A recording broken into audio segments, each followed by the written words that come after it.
Sir எல்லாரும் எதிர்பார்த்த ஒரு விஷயம் இதுதான். கவுன்சிலிங் ஜெனரல் ரவுண்ட் ஸ்டூடெண்ட்ஸ்க்கான கவுன்சிலிங் என்னைக்கு டேட், எந்த ரேங்க்ல இருந்து எந்த ரேங்கிங்குள்ள என்னைக்கு நீங்க சாய்ஸ் ஃபில்லிங் பண்ணலாம், உங்களுக்கு டேட் எல்லாமே அனௌன்ஸ்மெண்ட் பண்ணாங்க. 3 ரவுண்டா நடக்குது சார் மொத்தமா இந்த வருஷம். ஓகேங்களா?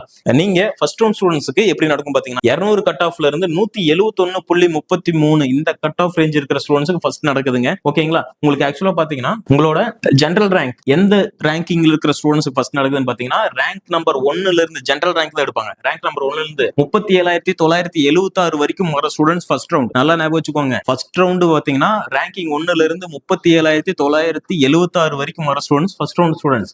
ஓகேங்களா?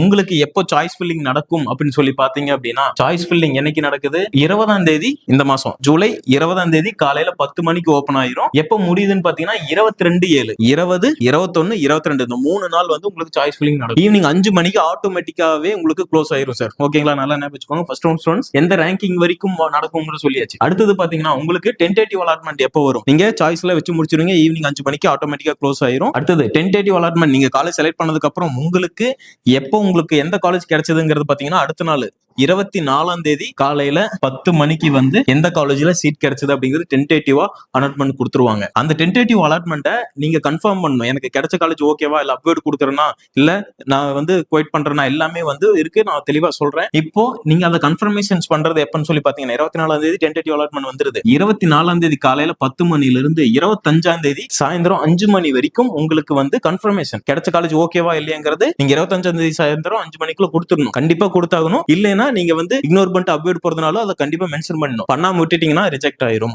ஓகேங்களா? இப்போ உங்களுக்கு அலாட்மெண்ட் வந்து கன்ஃபார்ம் பண்ணிடுறீங்க. கன்ஃபார்ம் பண்ண ஸ்டூடெண்ட்ஸ்க்கு, அதாவது அலாட்மெண்ட்டை அக்செப்ட் பண்ண ஸ்டூடெண்ட்ஸ்க்கு பாத்தீங்கன்னா அடுத்த நாள் 26ஆம் தேதி காலையில 10 மணிக்கு பாத்தீங்கன்னா உங்களுக்கு அலாட்மெண்ட் காப்பி வந்துடும். ஓகேங்களா? அப்வேர்டு கொடுத்த ஸ்டூடெண்ட்ஸ் வெயிட் பண்ணலாம். ஓகேங்களா?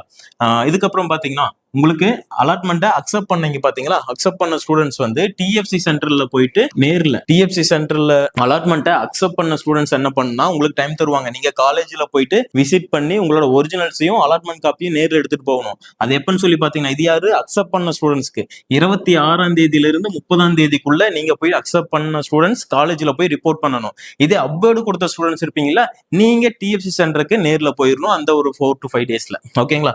அடுத்தது பாத்தீங்கன்னா அப்வேர்டு கொடுத்த ஸ்டூடெண்ட்ஸ்க்கு உங்களுக்கு வந்து எந்த காலேஜ்ல ரீகன்ஃபர்மேஷன் வேற கன்ஃபர்மேஷன் ஆகும் பாத்தீங்களா, வேற காலேஜ் கொடுத்திருப்பீங்களா, அப்வேர்டு கொடுத்திருப்பீங்களா, மேல கொடுத்ததுல ஏதாவது ஒன்று கிடைக்கும்னு சொல்லிட்டு அந்த ஸ்டூடெண்ட்ஸ்க்கு பாத்தீங்கன்னா 3ஆம் தேதி காலையில அடுத்த 8வது மாசத்துல 3ஆம் தேதி காலையில 10 மணிக்கு எந்த காலேஜ்ல உங்களுக்கு சீட் கிடைச்சதுங்கிறது வந்து